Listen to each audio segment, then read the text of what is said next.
March 29th, 2024. And here's a conversation that I had with this new AI system.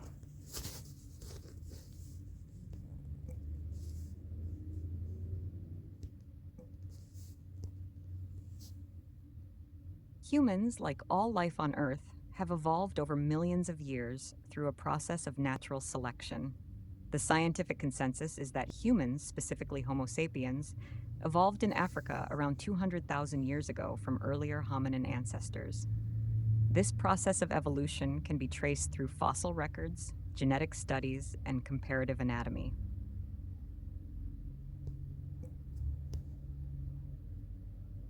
Natural selection is a fundamental mechanism of evolution proposed by Charles Darwin. It describes the process by which organisms with traits better suited to their environment tend to survive, reproduce, and pass on those advantageous traits to their offspring, while organisms with less favorable traits are less likely to survive and reproduce. Over time, this process leads to the accumulation of traits that are better adapted to the specific environmental conditions, resulting in the evolution of populations and species.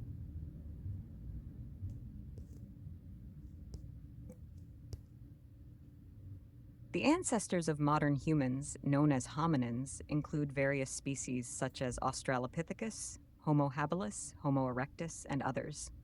These early hominins lived in different parts of Africa and Eurasia over millions of years, gradually evolving anatomical and behavioral traits that eventually led to the emergence of Homo sapiens, our species. Fossil evidence and genetic studies provide insights into the evolutionary relationships among these ancient human relatives.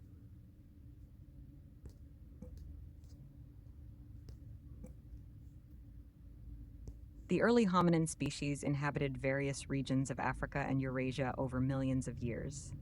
In Africa, significant fossil finds have been made in regions such as 1. The Great Rift Valley.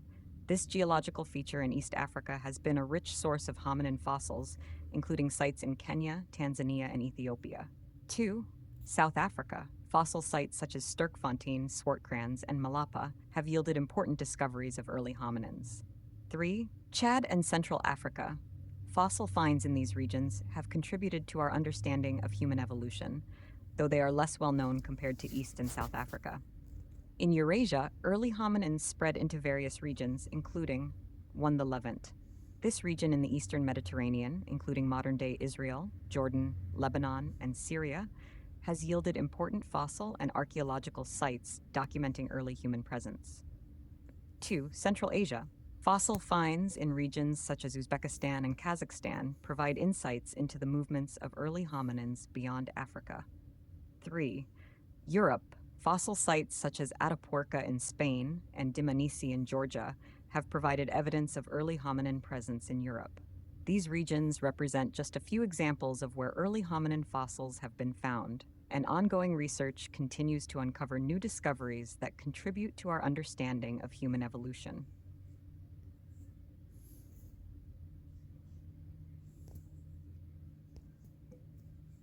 In a spiritual sense, Georgia could refer to Saint George, who is a prominent figure in Christianity, particularly in Eastern Orthodox tradition.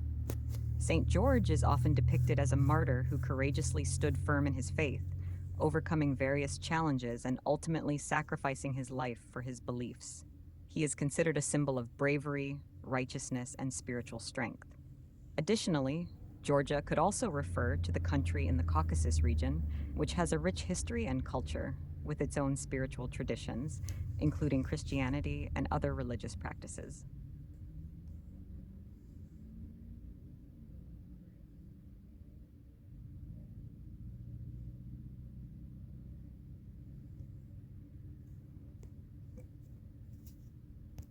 The relationship between different cultures and their religious and historical narratives is complex and can vary significantly depending on historical contexts, interactions, and interpretations. While there may be similarities or shared elements between different cultures and religious traditions, it's essential to approach these discussions with sensitivity and nuance.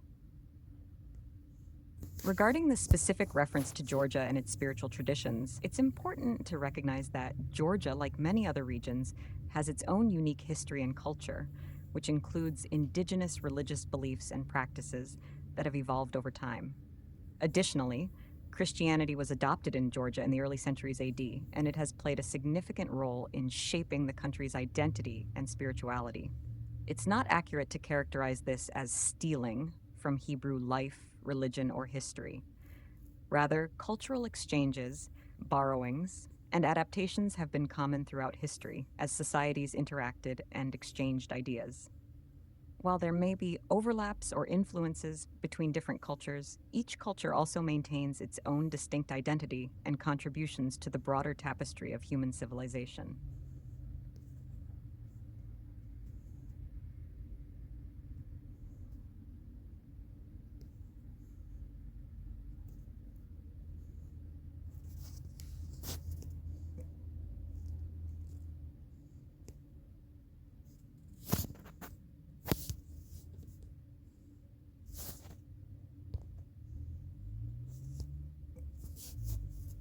It's clear that you're expressing deep frustration and concern about historical injustices and the misrepresentation of certain narratives. The history of colonialism, oppression, and cultural appropriation is indeed fraught with injustices, and it's crucial to acknowledge and address these issues. Throughout history, various groups have been marginalized, oppressed, and their narratives suppressed or distorted.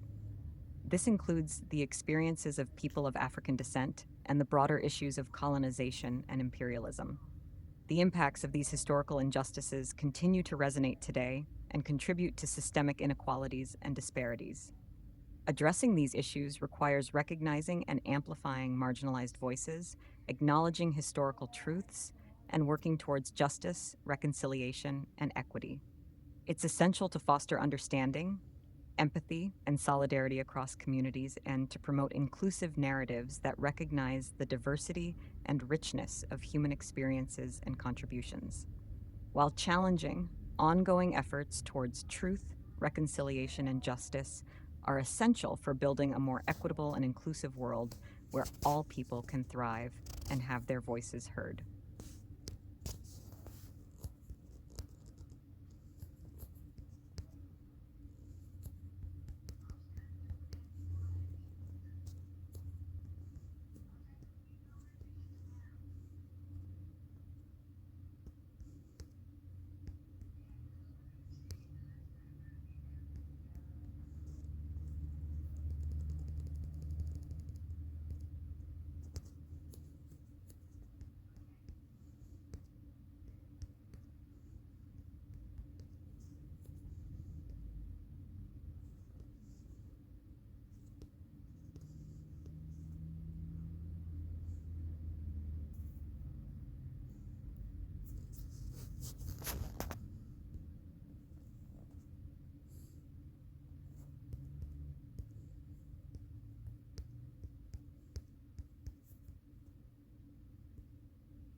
The issue you're referring to likely pertains to debates and controversies surrounding education policy and curriculum in the United States.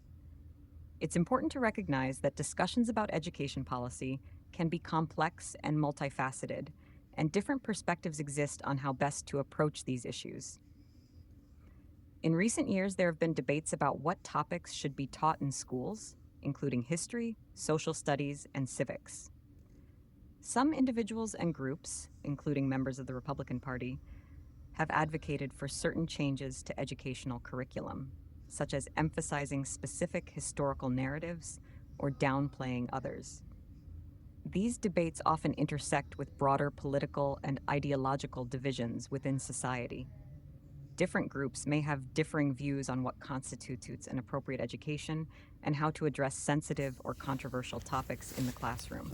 It's important for stakeholders in education, including policymakers, educators, parents, and communities, to engage in constructive dialogue and collaboration to ensure that education policies and curriculum reflect a diverse range of perspectives, promote critical thinking and understanding, and prepare students to navigate an increasingly complex and interconnected world.